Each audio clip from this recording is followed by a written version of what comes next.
what is this really about? Ultimately, if you're going to have lasting change in anything, you're really talking about just raising your standards. I mean, I always tell people, if you want to know how to change your life, I give it to you in 3 words, boring as it sounds: raise your standards. And what does that mean? Corny as it sounds. Raise your standards. Oh, thank you for the breakthrough thought, Tony. I'm glad I wasted my time watching this little email with you. But think about it. Lasting change is different than a goal. You don't always get your goals, but you always get your standards. Maybe it would help you is to think about it this way. I try to explain standards to people with a different set of words. Think of it as everybody in life gets their musts. They don't get their shoulds. Like, think about it. Most people have a list of shoulds, don't they? Don't you have a list of the shoulds, things you should do, you should follow through on? I should lose some weight, I should work out more, I should make more calls, I should respond more rapidly to my email, whatever, you know? I should get into the office earlier, I should be, more confident. Whatever your should list is, people love to have their should list be met, but it's kind of like New Year's resolutions. If it does, it's really exciting, but if it doesn't, which is most of the time, it's a little disappointing, but you kind of know it's not going to happen. But when you decide something is a must for you, an absolute must, when you cut off any possible, you say, I'm going to find the way or I'm going to make the way. Human beings, when they resolve things, when they make a real resolution inside themselves, which is they raise the standard and they make it a must, they find the way. Think about it in your own life. Haven't you had some area of your life where you raise your standard and your life has never been the same?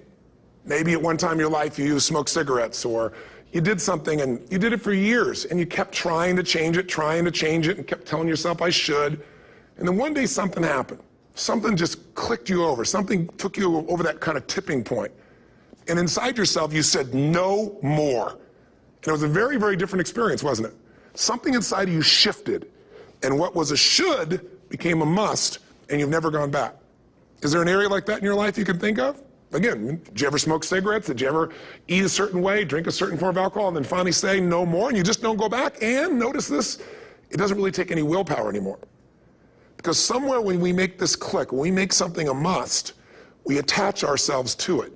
It becomes part of our identity. And one thing I've learned in the last, 33 years of working with people from now over 100 countries, 4 million people, is human beings absolutely follow through on who they believe they are. If you said to me, well, I'm really going to work hard to stop smoking, but I've been a smoker my whole life and I am a smoker, I know your days are numbered. You're going to be back smoking cigarettes again, because we all act consistent with who we believe we are. I tell people the strongest force in the whole human personality is this need to stay consistent with how we define ourselves. If you define yourself as somebody who is really conservative, you're not going to be crazy and act nuts unless you're really drunk or something, and then you can say it's the alcohol, when it's really just you finally getting permission to be yourself. The alcohol is your excuse. If you're a really crazy person, you act crazy, outrageous, playful. You don't act conservative because that's not who you are. Very often people say, well, I can't do that. I'm not that kind of person. And I always say to people, really, when did you define yourself? I mean, really, how many years ago did you come up with what you could and couldn't do in your life? How many years ago? Most people, if they really look at how they're living their life today, it's based on a set of standards, a set of beliefs that they made choices about 10, 20, 30 or more years ago. I mean, very often we made decisions in our youth or very young about what to believe, about what we were capable of, about who we are as a person, and that becomes the glass ceiling, if you will, that controls us. There's a corny metaphor, but it's true. I remember one time I was with my family at the circus, and there was a person there, and they had this big, giant elephant. And you look at this elephant, and they take this little rope, put it around the elephant's neck, and they drive this stake into the ground. And I mean, you look at this, and you know that elephant could rip down the entire tent with almost no effort. And yet, the elephant doesn't struggle, doesn't try. Why? Because the elephant's conditioned. And they take that elephant and condition the elephant when it's a baby elephant. That's how they train him. When it's a little baby elephant and it doesn't have the power yet, they put a big rope around it and they drive this huge stake in the ground, and the elephant fights and fights and fights. And one day, finally, that elephant decides, I'm not capable of pulling this out.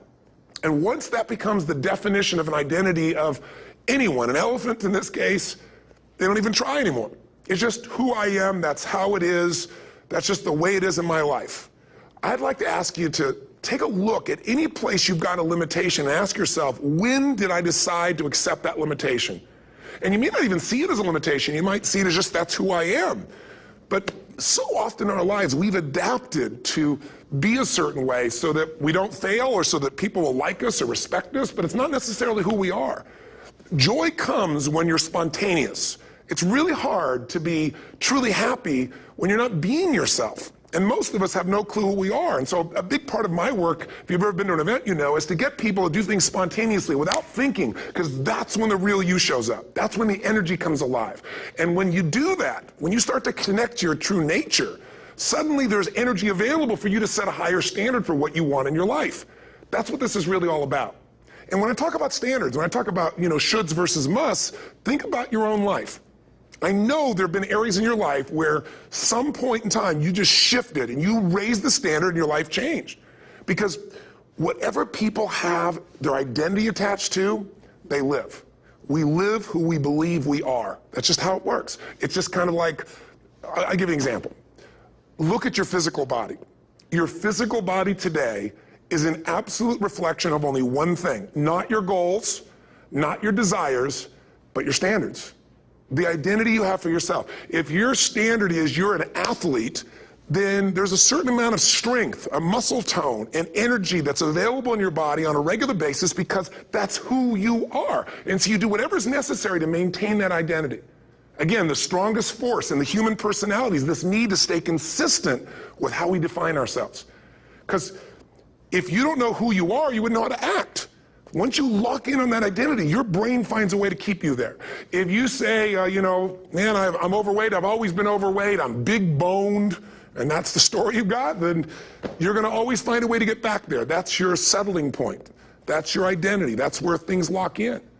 If you see somebody who's in really great shape, you ask them, do you work out? You know the answer. Yes. How often? And they'll tell you 3 times, 4 times, 5 times a week, whatever. In a seminar, I'll ask people, who here works out at least 5 days a week? And I'm stand up.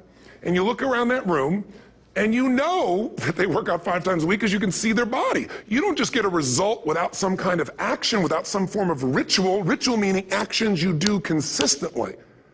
Now, do you think those people that are out there working out 5 days a week, do they have more time than you do? Or I have, or anybody else? Of course not. Is their life less busy? Of course not. It's just a must for them. They must work out that way, and they've made that turn and their life changed. So I'm not saying you have to work out 5 days a week. I'm just saying whatever you really want, wants don't get met consistently. Standards do. Whatever you identify, this is who I am. And so it's not so much about changing your identity as there's expanding it.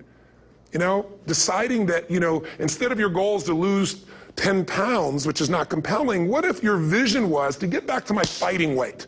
This year, this month, this next 90 days, I'm going to transform my body. I'm going to take on a new challenge. I'm going to find some technique or strategy, there's a million of them, that can reframe myself where I want to feel younger, stronger, more vibrant than ever before. Here's my reasons. Because I want the energy to really make my life work. Because it's tough out there, and I want to be stronger than I've ever been before.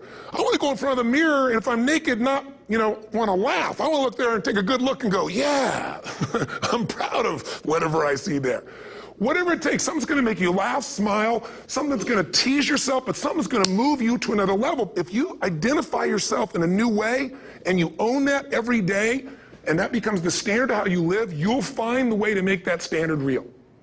Money's the same way. Think about it. It doesn't matter what's happening, quote unquote, in the marketplace.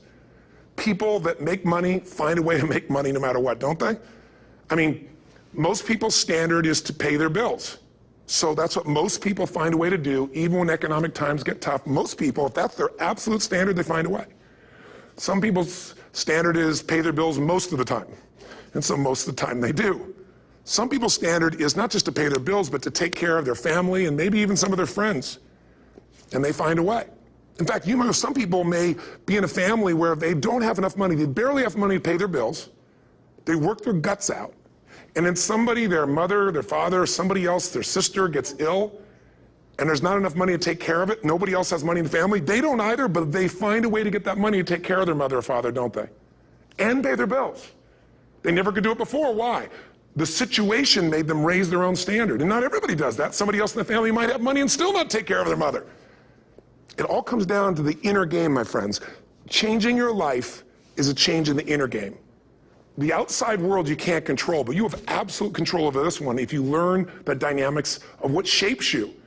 And identity is one of those simple, clear, fundamental basics that if you start to shift it, everything else will shift in your life as well.